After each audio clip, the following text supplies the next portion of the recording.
Good morning to all. My name is Himanshu Srivastava. Today we'll read the story This is Jodie's Fawn by Marjorie Kinnan Rawlings. This video includes line-wise explanation and summary. So let's start the story. The lesson This is Jodie's Fawn by Marjorie Kinnan Rawlings revolves around the fawn whose mother was killed to uses to use its liver and heart to extract poison out of Jodie's father, Penny, and save his life after a snake bite. It begins with Jody convincing his means father, to bring the fawn home and raise it. Then his ma, and then finally going with Millville to search for it. The lesson takes you through Jody's journey from finding the fawn till taking it home with him. In this story, Jody's father has been bitten by a rattlesnake. He quickly kills a doe and uses its heart and liver to draw out the poison. Jody wonders what will happen to the little fawn left without a mother. Jody allowed his thoughts to drift back to the fawn. He could not keep it out of his mind. He had held it in his dreams, in his arms. He slipped from the table and went to his father's beside. Penny lay at rest. His eyes were open and clear, but the pupils were still dark and dilated. Jody said, "How are you feeling, Pa?" "Just fine, son. Old Death has gone thieving elsewhere, but was not it a close save?" "I agree," Penny said. "I'm proud of you, boy. The way you kept your head and did what was needed." Meanwhile, Jody could not help but think about the fawn again and again, no matter how much he tried not to. He held him in his arms in his dreams. He finally got up from the table to go to his father's beside, where his father, Penny, was resting. His eyes were open and seemed clear, but the pupils were still dark and enlarged. Jody asked his father how he was feeling. His father replied that he felt just fine. He further added that it was a narrow escape from death, which seems to have some gone stealing elsewhere. Jody agreed. Penny expressed how proud he was of Jody for how he did not lose his cool and did what was necessary while staying calm.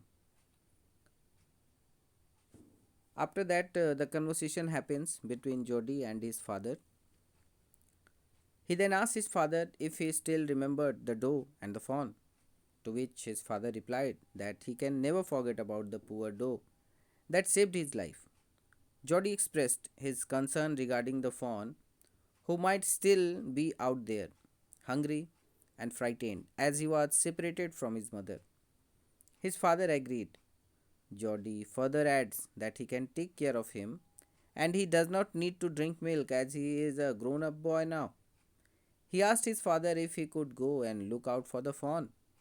His father asked if Jody wanted to bring the fawn at their place, to which Jody agreed and added that he wanted to raise it too. As his father looked at the ceiling, he expressed how Jody has put him in a situation where he is unable to say no.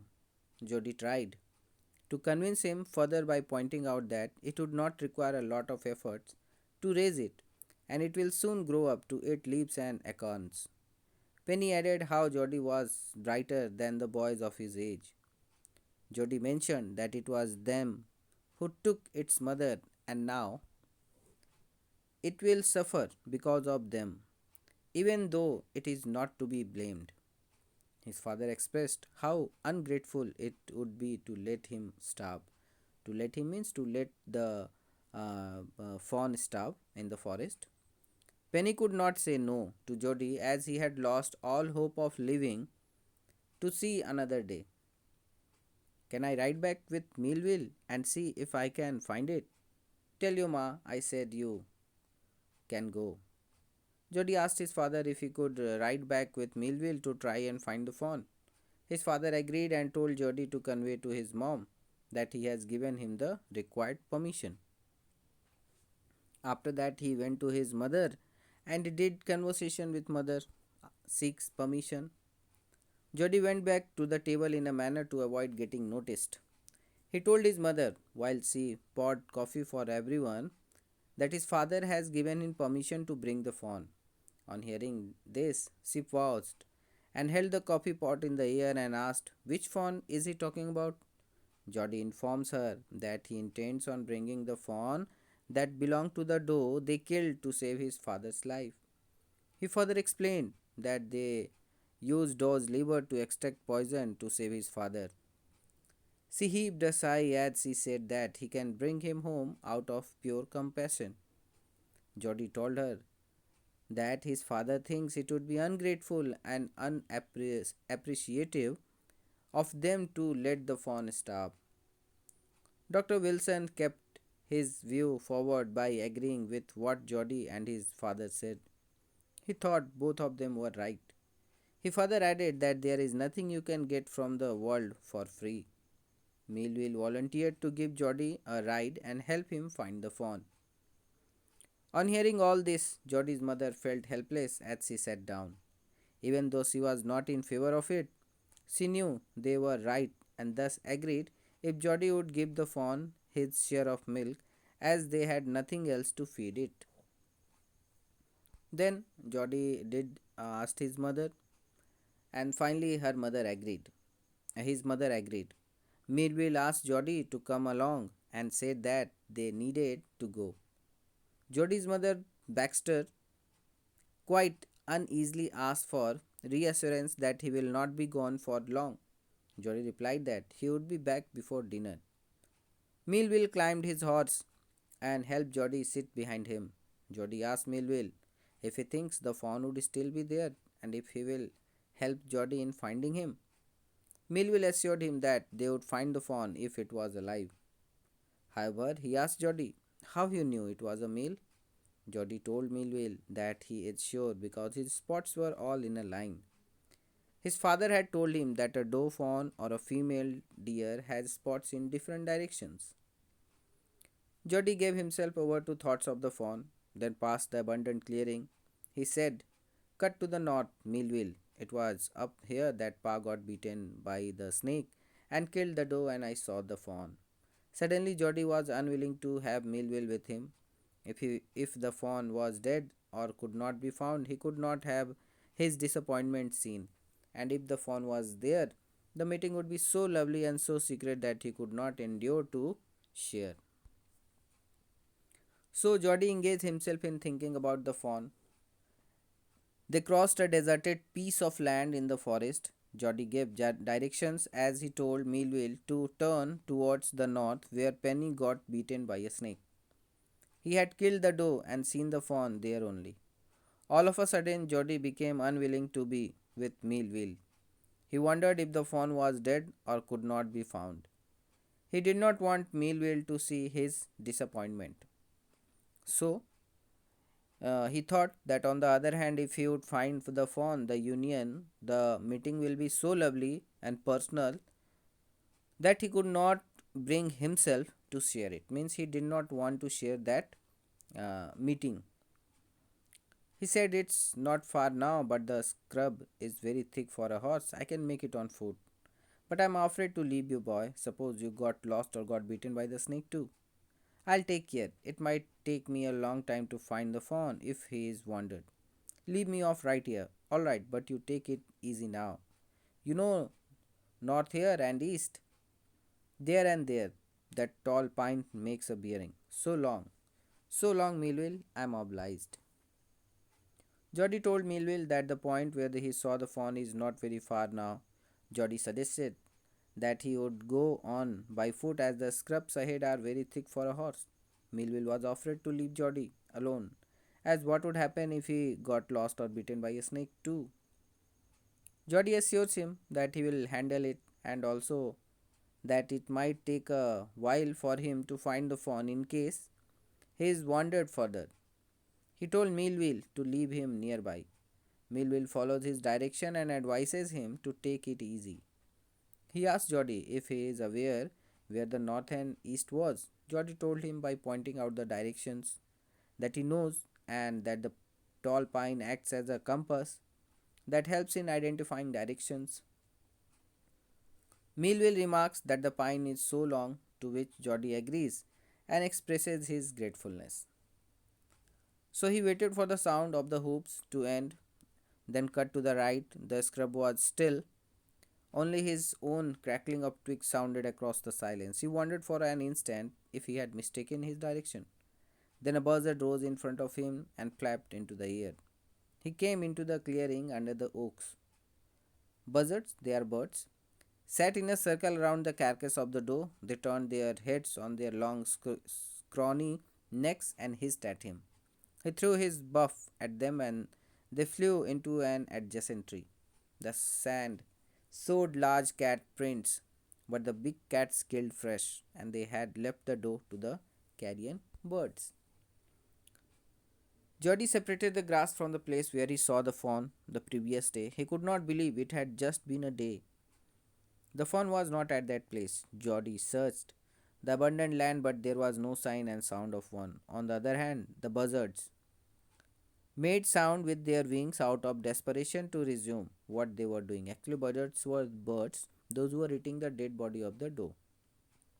So, as Jody reached there, they became disturbed and they had flew away from there to the adjacent trees. Jody began looking at the place where the fawn had appeared from and began reading the small hoof prints in the sand. But the rain from the last night had washed away all tracks except for cats and buzzards. Means that tracks was washed away. The tracks means the footprints of the fawn. Movement directly in front of him startled him so that he tumbled backward. The fawn lifted its face to his. It turned its head with a wide, wandering motion and shook him through with the stare of its liquid eyes. It was quivering. It made no effort to rise or run. Jody could not trust himself to move. He whispered, "It's me." The fawn lifted its nose, scenting him. He stretched out one hand and laid it on the soft neck. The touch made him delirious. He moved forward on all fours until he was close beside it. He put his arms around its body. A light convulsion passed over it, but it did not stir. Means Jody was shocked after having experienced some movement in front of him. Means suddenly he felt a movement and he felt backward. He fell backwards. Actually, the movement was of fawn. The fawn lifted its face with a wide and wandering motion to see Jody and stared at him with his liquid eyes that it left Jody shocked. The fawn was shaking with a slight rapid motion. The fawn sat still and made no effort to run. On the other hand, Jody could not move too, but he whispered lightly, "It's me." The fawn sniffled and smelled him. Jody reached out with his hand and laid it on his soft neck. His touch made the fawn excited and he moved forward in an attempt to be close to Jody. Jody put his arms around the fawn, which made the fawn shiver slightly, but he did not stir, which means he was not frightened, but comforted. He stroked its sides as gently as though the fawn were a china deer and he might break it. Its skin was very soft, it was sleek and clean and had a sweet scent of grass. He rose slowly and lifted the fawn from the ground. Its legs hung limply. They were surprisingly long, and he had to hoist the fawn as high as possible under his arms. Jody caressed the sides of his body so gently as if it was fragile as a china deer. The fawn was soft, sleek, and clean, and even possessed a pleasant scent of grass. Jody lifted the fawn from the ground in a way that hung his limbs in the air. The fawn's legs were quite long, so Jody had to hold him as high as possible under his arms. He was afraid that it might kick and bleat at sight and smell of its mother. He scattered the clearing and pushed his way into the thicket. It was difficult to find through with his burden. The fawn's leg caught in the bushes and he could not lift his own with freedom. He tried to shield its face from prickling vines. Its head bobbed with his stride. His heart thumped with the marvel of its acceptance of him. He reached the trail and walked as fast as he could until he came to the intersection with the road home. He stopped to rest and set the fawn down on its dangling legs. It wavered on them. It looked at him and bleated. Jody, filled with delight as he was, he told the fawn that he could carry it once, or he had taken a bit of rest. Jody recalled that his father had told him that a fawn will follow you once you have carried it for a bit first. Jody started walking at a slow pace, and the fawn looked as he walked further. Jody came back again to caress its and went forward again. This time the fawn took a few weak steps in Jody's direction as he cried. Although wobbling, Jody was overjoyed by the fact that it was willing to go with him, which made the fawn his own. He was so overjoyed that he could not even think properly and clearly. At that moment, Jody wanted to caress it with all his desire, play with it, and call it towards him, but he did not want to frighten it. Then he picked the fawn again in his arms and walked effortlessly. His arms began to itch, and he was forced to stop again. When he walked on, the fawn followed him at once. He allowed it to walk a little distance, then picked it up again. The distance home was nothing. He could have walked all day and into the night, carrying it and watching it follow. He was wet with sweat, but a light breeze blew through the June morning, cooling him. The sky was as clear as spring water in a blue china cup. He came to the clearing. It was fresh and green after the night's rain. He fumbled with the latch and was finally obliged to set down the fawn to manage it. Then he had an idea. He walk he would walk into the house, into Penny's bedroom, with the fawn walking behind him. But at the steps the fawn barked and refused to climb them. He picked it up and went to his father. Penny lay with closed eyes. Now Jody stopped unwillingly as his arms had started itching. The fawn followed him as he walked again. Jody would only allow the fawn to walk a few steps and then pick it up again. Home was almost near. Jody could have picked it up and watched it follow all day, but he was tired and sweating. A light breeze helped him dry his sweat on that June morning.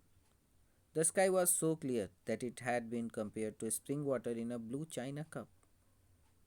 He reached the clearing at last, which was green and fresh after the showers last night. It was a bit difficult for him to open the latch of the house, but he could do it once he set the fawn down. At first, he thought of making the fawn follow directly into Penny's room and surprise him, but the fawn refused to climb the stairs, so Jody had to pick him up to his father's bedroom. His dad was resting with closed eyes. Jody called, Pa, look. Penny turned his head. Jody stood beside him. The fawn clutched hard against him. It seemed to Penny that the boy's eyes were as bright as the fawn's. He said, I'm glad you found him. Jody woke his father up and stood beside as Penny turned his head towards him. The fawn grasped him firmly. Penny could see Jody's eyes as bright and glowing as the fawn's. Penny expressed his happiness over Jody having been able to find the fawn. Jody then went to the kitchen. The fawn wobbled after him. A pan of morning milk stood in the kitchen safe. The cream had risen on it. He skimmed the cream into a jug. He poured milk into a small gourd. He held it out to the fawn. It buttered it suddenly, smelling the milk. He saved it precariously from spilling over the floor. It could make nothing of the milk in the gourd. Jody went straight to the kitchen. After that, the fawn followed him with his weak steps. In the kitchen, a pan filled with morning milk was kept reserved, but cream had formed on it. He skimmed the cream and put it into a jug while he poured the milk in a utensil made of small gourd. The fawn sniffed the milk as Jody saved the milk from being spilled. The fawn could not drink the milk out of the gourd. He dipped his finger in the milk and thrust them into the fawn's soft, wet mouth. It sucked greedily. When he withdrew them, it bleated frantically and butted him. He dipped his finger again, and as the fawn sucked, he lowered them slowly into the milk. The fawn blew and sucked and snorted. It stamped its small hoofs impatiently. As long as he held his fingers below the level of the milk, the fawn was contained. It closed its eyes dreamily. It was ecstasy to feel its tongue against his hand. So Jody dipped his finger in the milk and put them in its soft, wet mouth, instantly which the fawn sucked greedily. He was hungry, which is why when Jody took his finger out of its milk, it cried and hit him with his head. The next time Jody put his finger in the fawn's mouth, he gently lowered it as to bring it near the utensil. The fawn became impatient, blew the milk as he sucked it and made sounds. The fawn was calm till Jody kept his finger inside the milk and he drank with eyes closed in satisfaction. Jody felt overwhelmed on feeling its tongue against his hand as his small tail moved back and forth. The milk disappeared quickly, forming foam, which was marked by a bubbling sound. So, this was the story. This is the summary, and I hope you will it will help you out to understand the story. Thank you.